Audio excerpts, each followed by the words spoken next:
Hi guys, so today we attempted a headstand with Chenai. So this is what happened last week. Our calisthenics trainer, we're going to get him on our next episode hopefully. So we pulled him in and we told him that Chenai should go for a headstand.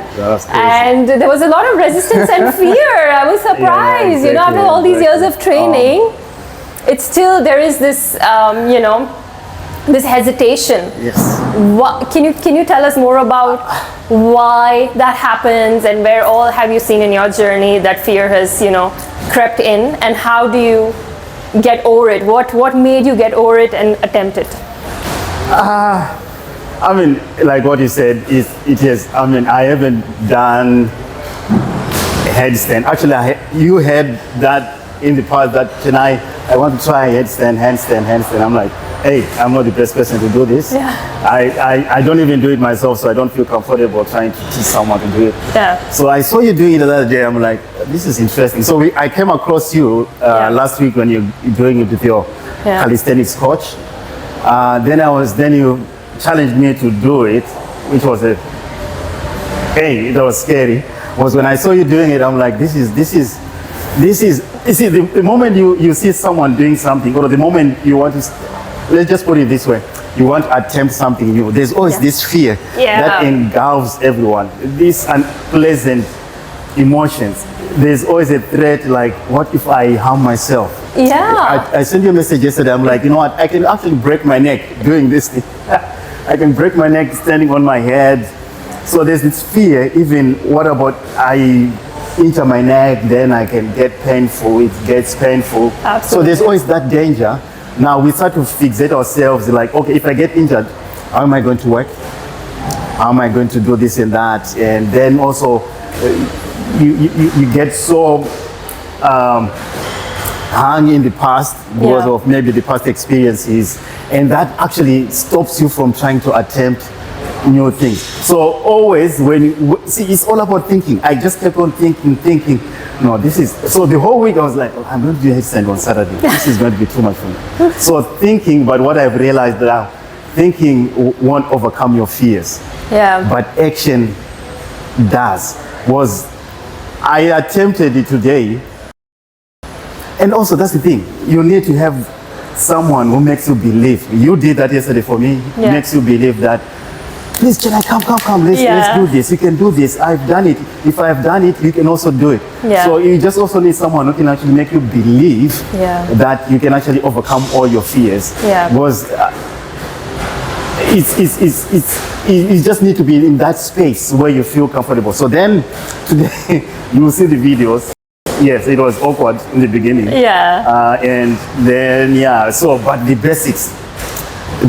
And the guy also, the comforting thing was, which is what he told us later, is that you don't have to be too strong to do these things. Yeah. Like he was mentioning about gurus. Maybe you can tell us more about that, how the gurus actually do the headstand. Yes. But if you look at these guys, most of these spiritual guys, they are not muscled up. Yes. But they're in such a position where they can actually have that balance to do a headstand. Yeah. And actually hold it for a long period of time. Yeah. How is that possible? Yeah, I think it's the psychological part of it. We will also have our certified psychologist coming in soon. I want to have a chat with him about it, because this is something he brought up to me as well last week. When he saw the resistance from your side, he was like, let's talk about fear, and we forget about it.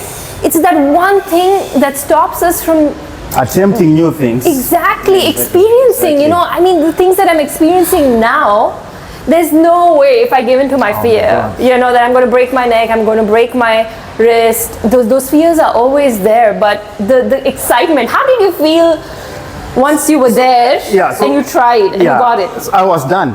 I was doing my own stuff, so then I came for stretching after I was doing my stuff. Then he caught me there and I was trying to come up with many excuses, like, I need to shower first. I need to go, I need to stretch, I need to do this. Man, this is what we normally do in any circumstances when we are faced with danger, when we are faced with the threat of maybe in pain or harming ourselves. We always come up with excuses. I can't do this, I can't do this. But this, you see now, excuses will not change your life. Excuses won't change you, but you have to change yourself so that you can see changes in yourself. So I had to do it. This brings to mind, I think you just need people around you that makes you believe that this is possible. Absolutely. Despite all the fears that you have, Yeah. you can do this. Then I saw your husband doing it. Yeah. I saw your cook doing it. Yes. And I saw you attempting it. I'm Yeah. like, okay, I mean, if these guys can do it, then also it's possible I can do it as well. Yeah. So that brings me to the fact that when the only thing we have to fear, like what Franklin D. Roosevelt said, the only thing you have to fear is fear itself. He was actually telling the Americans during the Great Depression era that despite all these uncertainties because of the Great Depression, people losing their money, Yeah. people not knowing what the future is going to be like, but he said the only thing that we have to fear is fear itself. So the only thing that was making me stop from attempting it was the fear of the unknown. Yeah. What if, ifs and buts, but hey, ifs and buts won't change my circumstances. So so this guy, yeah, actually you see the video, I got into a handstand. Yeah. And then he tells me to actually rest my right here in the center of my head, to put my head right on the floor. Yeah. Yeah, I mean, that felt unpleasant. Then he told me to have, you see, he will explain it better than I do. Yeah. And I have to put my hands Yes. on the floor. It's 90 degrees. Yep. Then basically have my head between my two hands at Yep. 90. Then he said, lift one leg. I mean, I've never done that before in that position. But the funny thing is, when he told me to do that, I Yeah. managed to lift one leg. I'm like, okay, this is happening. Then he said, okay. Then he grabbed the other leg Yeah. because he knew obviously I can't bring the two of them up. Yeah. Then he held me up. Then he started prompting certain things. Yeah. Compress your tummy, tighten your tummy, Yes. squeeze your butt, get your toes facing to the ceiling. And I was doing these things. Then it felt more stable. Yes. And I started to believe in myself. And I'm Yeah. like, okay, this is happening. Yeah. Then all of a sudden he left me. The first time I fell, then he took you guys again through the same thing. Then he made me come in. So we went through the same routine. Then I was able to hold it for a few seconds. You see that. Yeah. Now the feeling of overcoming your fears. There's nothing that beats that. It's Nothing. a high that makes you believe Yeah. I can do anything. So that's the same thing with exercises. I mean, when you see people in the gym doing squats, when you see people running on the treadmill, Right. when you see people doing things in the gym, when you're sitting at home Yeah. on your couch, you feel like, okay, this won't happen. Yeah. But that's you thinking. And thinking won't get rid of your fear. And you don't act on it. I've learned this is my Action. biggest lesson. Action. The things Oh. that I don't act on. If I was sitting at home dreaming, my I want to do a God, handstand, but I can't. It's an awesome I feeling. wouldn't be here today. I felt liberated. I felt You free did? like I've never felt Yeah. before. I mean, you see, that's the only thing that happens. When the first time I attempted the marathon, I felt so free. I felt psychologically, I was just fulfilled, like I can do anything. Yeah. That is why great believers, they actually achieve success in their life. Because the moment you overcome that fear, the sky is the limit. I think the only place we're stuck is in our head, and I have been that all my life, and you would tell me when we would work out, I remember that it's just the fear of the unknown. Remember when I had to do a bench press with the bar on my head? I had so much fear, and there were so many people when I started working out, oh, you're picking weights, you're going to hurt yourself, and this whole fear of hurting and harming yourself. That is what stops us That's from what attempting stops you. But when anything. you know you have the right guidance, you have the technique, you have the skill, the calisthenics trainer, he says, he's like, it's not just strength alone, you're building strength, but if you know the technique and the skill, That's it. and it comes together with your strength, this was your first attempt. And I'm not trying to be an Olympian. I'm not trying to do gymnastics Olympics. I'm not trying to go to France in 2 weeks' time. What I'm simple. doing is to try to see. For me, I've been doing this for so many years, so many donkey years, since 2000 up to now, so religiously, so devoted. I am so disciplined in this. I can tell you that actually the days that I missed, I can even count them on my two hands. It's just but every time when last year I attempted to do box jumps, burpees religiously, that feeling also, it made me feel good.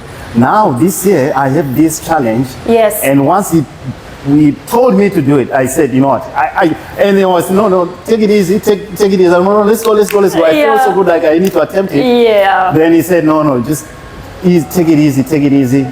Then try to do it again next weekend. I'm looking forward to next week. Yeah, and this is the thing, right? Like, it's just the fear of the unknown with everything after all these years of experience. So one is you can have a lot of experience, still be scared. The point is to keep getting over your different fears that you have. And there was a time you would cheer me today. I was so happy cheering you, me, Rajiv, Yakub, all three of us were there. And you're right, when you're in that environment, when you have someone constantly telling you it's easy, you can do it. Absolutely. It's such a, I think it makes a lot of difference, the environment that you're in. And I think today a lot of things that we're able to do is because of the people around us. And I was so happy just seeing you attempt it, and at this age. Yeah, and also that's the thing. So it's never too. I'm too old. It's never too late. Try. It's never too late. Now I'm trying headstand at 52. Yes. Obviously it would have been a great thing to do when I was 16, 17 years old. But still, I feel good doing it at 52, and I'm going to do it just because I've overcome that fear. Yeah. You see, the thing is, we should be grateful that we are alive. And we should be so thankful that we can still be able to do certain things. Yeah. We don't have to limit ourselves. Yeah. No one is perfect. There is never a chance that because we fear that what if I fail? Yeah. Like in my case, what if I break my neck? Yeah. What if I fall? It's humiliating, it's embarrassing at this age. I can't do this, I can't do that. Exactly. It's just the fear of that, and so we try to be so perfect in what we do, but no one is achieved. There's no one who can achieve perfection. Exactly. And fear stops us from doing it. So exactly. What I can say to people is, go out there, live your life, challenge yourself, try to overcome these obstacles. The moment you go to the other side, trust me. It's just something else. You realize there's this power inside of you. That it's always been there. It's dormant. You just got to activate it. If I can try at 40, you can try at 52. Yeah, exactly. And I had no base. Of any training until 2 years ago. Within 2 years, and I started calisthenics like 7-8 months ago. And where I am, if you just have the right person and the right guidance. You just need the guidance. You just need the right guidance. You need to just connect with yourself. Like we say, the lost connection. You just come back, connect with yourself. And I think we can achieve anything. And thank you so much for listening to me and trying. It's always a pleasure. It's always a pleasure. No, I thank you for doing it. Actually, thank you for introducing me to this, and thank you for making me believe I can there are no limits.